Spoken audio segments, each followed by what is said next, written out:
अपघात हे चित्र काही वडी विभागासाठी नवीन राहिलेले नाही। याला जबाबदार वेगवेगळी कारणेही आहेत। मात्र लाचखाऊ पोलीस प्रशासनाच्या बेजबाबदारपणामुळे फोफावत चाललेली अवैध प्रवासी वाहतूक हे सर्वात महत्त्वाचे कारण सततच्या भीषण अपघाताचे ठरू पाहते आहे। घडणाऱ्या अपघातात जीव गमावलेल्यांच्या कुटुंबाची काय अवस्था होत असेल त्यांचे दुःख आपल्याला कळणारही नाही। मात्र संपूर्ण कुटुंबाच्या कुटुंब घरातील कर्त्या माणसाच्या जाण्याने कसे अर्धवेले होते हे त्यांनाच ठाऊक। हे कुठेतरी थांबायला हवं। अशीच भीषण अपघाताची मालिका कायम राहिली आणि 7 जण ठार तर 15चे वर गंभीर जखमी झाले। भरधाव वाहन चालविण्याच्या नादात चालकाचे गाडीवरून नियंत्रण सुटल्याने हे अपघात घडल्याचे पुढे आले आहे। यातील पहिल्या झरी तालुक्याचे मुकुडबन शेजारी झालेल्या भयावह अपघातात 3 जण जागीच ठार तर 10चे वर प्रवासी गंभीर जखमी झाल्याची भयावह घटना घडली। हा अपघात एवढा भयावह होता की परस्पर विरुद्ध दिशेने आलेल्या क्रुझरच्या धडकेत प्रवासी ऑटो दूरवर फेकल्या जाऊन चक्राचूर झाला होता, तर क्रुझर गाडी रोडच्या काही अंतरावर फेकल्या गेली होती। घटनास्थळी केवळ आक्रंद आणि रक्तमांसाचा सडा तेवढा पडलेला होता। बघूया घटनेचा थरार आणि बोलकी प्रतिक्रिया।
लहान पांढरकवडा येथील विनोद बापूजी गुंडे यांचा ऑटो हा मुकुटबनवरून निघाला आणि साई जिनिंगजवळ समोरून येणाऱ्या क्रुझर गाडीने त्या ऑटोला धडक दिली। त्यामुळे त्या जागेवरच त्या ऑटोतील 3 पॅसेंजर, त्यापैकी एक कुंटावार नावाची एक बाई होती, दुसरा बापूराव पाटील पानगाटे भेंडाडा आणि तिसरा एक कोळशी येथील फिदुरकर यांचा मुलगा होता, एक 12 वर्षाचा। यांचा जागीच अंत झाला। यात ॲटोवाल्याची कोणती चूक नव्हती। समोरून येणाऱ्या क्रुझर या गाडीनं रांग साईडला येऊन धडक दिली आणि जागेवरच 3 लोक आणि 6 ते 7 लोक जखमी झाले। त्यांना चंद्रपूर येथे ॲडमिट केलेलं आहे। एक एलादेचा लहान मुलगा आहे 12-13 वर्षाचा, त्याची थोडी चिंताजनक तब्येत आहे. बाकीच्यांना किरकोळ मार आहे. काही सुगममध्ये ॲडमिट आहे, काही चंद्रपूर येथे सरकारी दवाखान्यामध्ये ॲडमिट केलेलं आहे.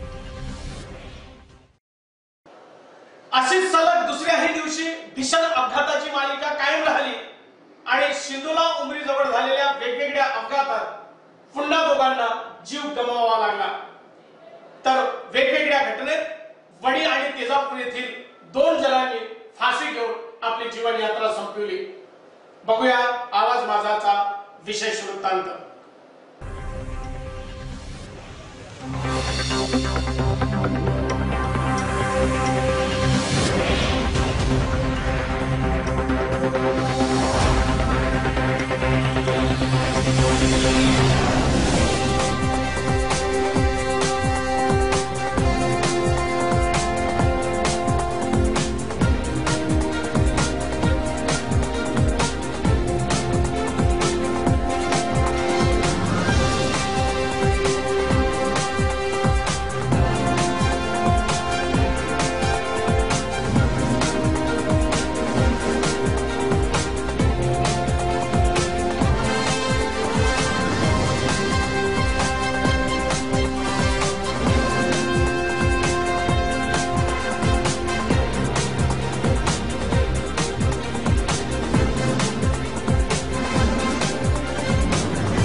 लग्नासाठी आले होते वणी येथे.